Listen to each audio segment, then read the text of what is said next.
రైలు start అయి నిమిషాలు గడుస్తున్నా కళ్ళు అలసిపోతాయే గాని దాని చివరి భోగి మాత్రం కంటికి కనిపించదు. మీరు విన్నది నిజమే. సాధారణంగా మనం చూసే రైళ్లలో 20 నుంచి 30 బోగీలుంటాయి. కానీ భారతీయ రైల్వే చరిత్రలోని అత్యంత పొడవైన ఓ అద్భుత రైలు ఉంది. అదే సూపర్ వాసుకి. ఒకే ఒక రైలు ఏకంగా కొన్ని కిలోమీటర్ల పొడవు. వినడానికి ఆశ్చర్యంగా ఉంది కదా. అసలు ఈ రైలును ఎందుకు నడుపుతున్నారు, దాని వెనుక ఉన్న క్రేజీ ఫ్యాక్ట్స్ ఏంటో ఈ వీడియోలో చూద్దాం. హిందూ పురాణాలలో సర్పాల రాజైన వాసుకి పేరు మీదుగా ఈ రైలుకు సూపర్ వాసుకి అని పేరు పెట్టారు.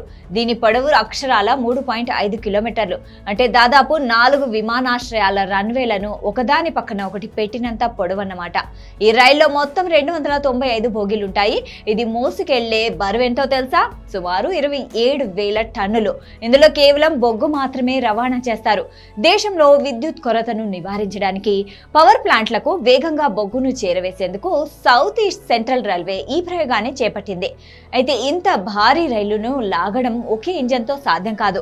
అందుకే సూపర్ వాసుకి నడపడానికి ఏకంగా 6 శక్తివంతమైన ఎలక్ట్రిక్ ఇంజన్లను ఉపయోగిస్తారు. సాధారణంగా 5 గూడ్స్ రైళ్లను కలిపి ఒకే రైలుగా మార్చి దీన్ని రూపొందించారు. మరి దీన్ని ఎలా కంట్రోల్ చేస్తారో తెలుసా? సింక్రోనస్ రేడియో కంట్రోల్ అనే అత్యాధునిక టెక్నాలజీ ద్వారా రైలు ముందు భాగంలో ఉండే మెయిన్ లోకో పైలట్ ఇచ్చే సిగ్నల్స్ ఆధారంగా మిగిలిన 5 ఇంజన్లు కూడా అదే వేగంతో అదే సమయంలో బ్రేకులు వేస్తూ స్పందిస్తాయి. ఇందులో చిన్న తేడా వచ్చినా రైలు ప్రమాదానికి గురయ్యే అవకాశం ఉంటుంది. ఆజాదీ కా అమృత్ మహోత్సవ్ సందర్భంగా ఈ రైలును మొట్టమొదటిసారిగా ఛత్తీస్గఢ్లోని కోర్బా నుంచి నాగ్పూర్ వరకు దాదాపు 267 కిలోమీటర్ల దూరం వరకు విజయవంతంగా నడిపారు.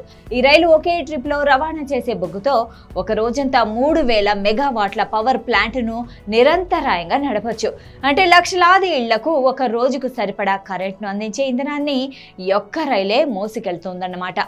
ఇది భారతీయ రైల్వే సాధించిన ఒక అద్భుతమైన రికార్డు. భారతీయ రైల్వే సాంకేతిక ప్రతిభకు మచ్చు తునకగా నిలిచిన ఈ సూపర్ వాసుకి రైలును మీరు ఎప్పుడైనా చూసారా?